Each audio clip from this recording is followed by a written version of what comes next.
আমার হিসাবে কোয়া চলে সোনা। তার কারণ সোনা এই কারণে কইতেছি, পাটের দাম অন্য অন্য বছরের থেকে এবার 2 গুণ বেশি। তো সরকারকে ধন্যবাদ কৃষকের উপরে নজর রাখার জন্য।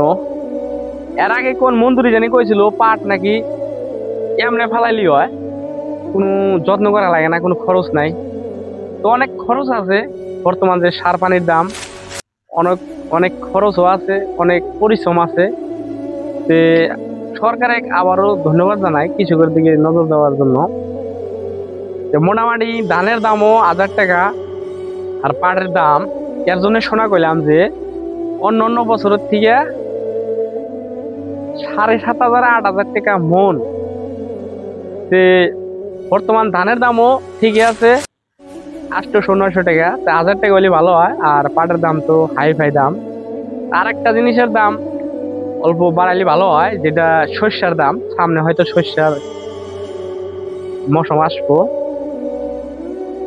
সরকারকে ধন্যবাদ যে কৃষকের দিকে নজর দেওয়ার জন্য। আর একটা কথা কই, অন্য অন্য বছরের থেকে কিন্তু এবার পাটের দাম 2 গুণ বেশি।